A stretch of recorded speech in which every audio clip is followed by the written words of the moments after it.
ایک دفعہ کا ذکر ہے کہ ایک جنگل میں ایک کتا اپنے کھانے کی تلاش میں جنگل میں گھوم رہا تھا، اور وہ بھوک سے بہت زیادہ نڈال تھا،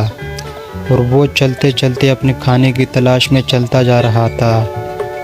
اور اس کو اچانک سامنے ایک دکان کے سامنے ایک مچھلی پڑی ہوئی نظر آئی۔ تو اس نے آرام سے جا کر اس مچھلی کو اپنے منہ میں اٹھانے کی کوشش کی، اور وہ مچھلی بہت زیادہ پھسل رہی تھی۔ تو اس نے پھر آخرکار اٹھا لیا مچھلی کو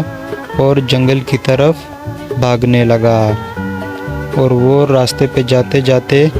ایک دریا کے کنارے ایک پل پہ جا رہا تھا، اور وہ آگے جب گیا تو اس کو پانی میں اپنا عکس نظر آیا،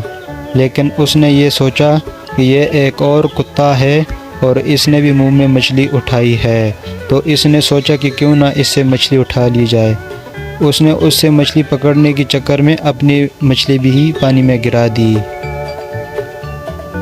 اور اپنی مچھلی جیسے ہی نیچے گری تو اس کو پتہ چلا کہ یہ تو میرا ہی عکس تھا۔ تو اس سے کیا پتہ چلتا ہے، اس کہانی سے کیا سبق حاصل ہوتا ہے کہ لالچ بری بلا ہے، جو آپ کے پاس ہے